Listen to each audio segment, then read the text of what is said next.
So she sat there, closed her notebook, sitting there holding the pen in her hand with the notebook on her lap, thinking or deciding to stop thinking for a minute. And then the thought came to her, if I could have anything I want regarding this, it was sort of a world event sort of thing. If I could have anything I want. And then right in the middle of that thought came an improved onion, one with less layers that were binding her. Since I can have anything I want, not if, since I can have anything I want, what do I want? And because Esther's tuned into us so often, that bridge was an easy one for her to make. And all of a sudden, she was overcome, maybe the best word that she would use, with clarity of desire that was so pure and clear and absent of any problems.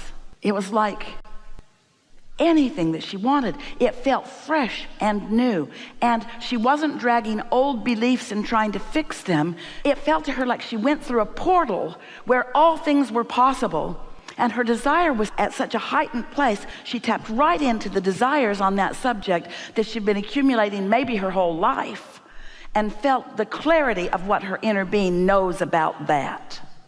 That's what you're reaching for. And it's not going to come every day, but it is going to come on the things that really matter to you. But you have to find a way. This is the bottom line here. You have to find a way that the beliefs that you're dragging around are not active at the same time that you're focused on your desires. Because whatever you're focused upon is active. And if you've got an active belief in your vibration, it is most likely blocking out your reception of what you really want. So you just got to decide, what influence do I want to be under? Do I want to be under the influence of source or under the influence of something else? Do I want to be under the influence of the solution or under the influence of the problem? And you know how you get there easily is meditate. Because when you meditate, you stop your thoughts, and when you stop your thoughts, you stop your beliefs, and when you stop your beliefs, you stop your resistant beliefs, and when there's no resistance within your vibration rises, and there your inner being is right there ready to meet you with clarity. With clarity.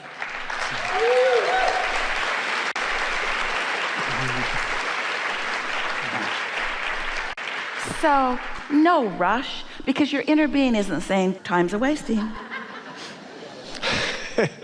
Time's a wasting. Your inner being is just right there, knowing what you want, knowing where you are in relationship to what you want, guiding you to exposure to thoughts and experiences that take you closer and closer and closer to what you want. But you know what trips so many of you up? Often you're standing in a place that you don't want to be, and your inner being is calling you closer to where you want to be. But because you're being called closer to where you want to be, and because you're like the corn in the ground that is evolving and it's not going to happen all at once this red hot minute, you grow impatient.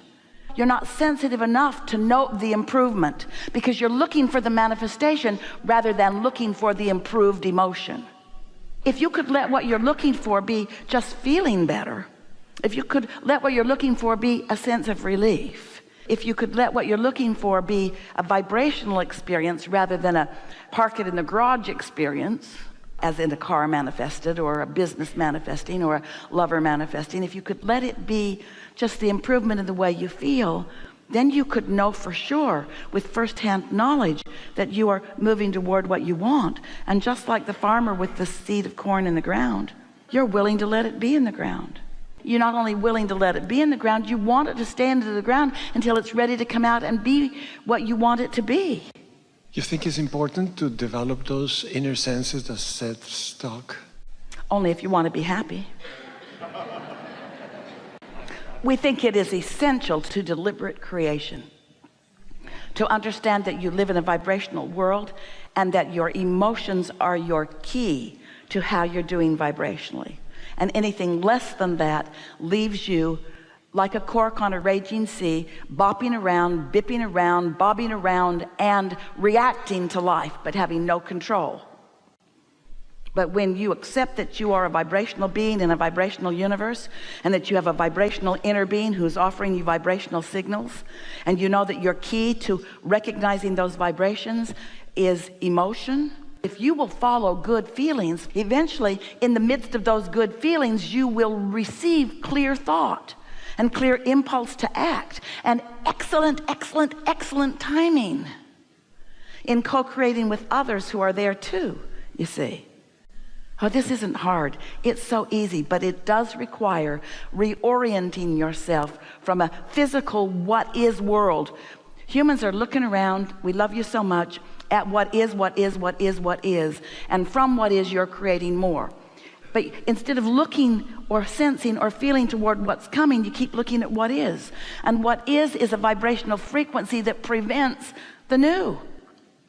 If you're so enamored by what is, wanted or unwanted, it can't become more. You have to accept that there is a vibrational reality. You have to be willing, and this is a big ask. This is a big ask from us to you. You have to be willing to feel your way rather than see, hear, smell, taste, touch your way. You have to be willing to feel good because you sense it, not because you have proof that others can see. Last night, Esther always comes to the hotel early, and they give her a speedy route, usually in most hotels. Last hotel was so large, this one much easier. From her sleeping room, through the service elevator, through the kitchen, to the backstage. It keeps her steady and always is nice. And the night before, the hotel staff, nice woman, showed her the way.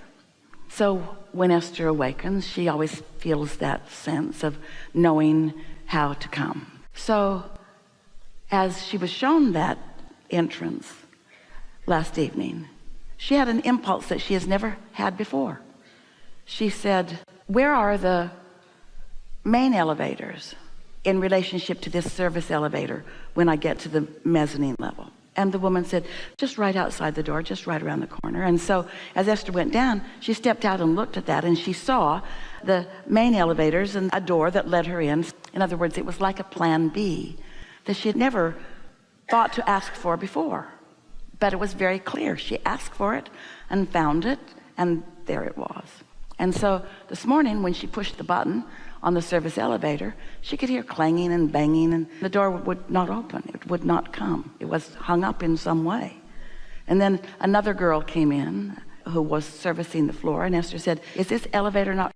No, that elevator is not working this morning. And Esther thought, oh well.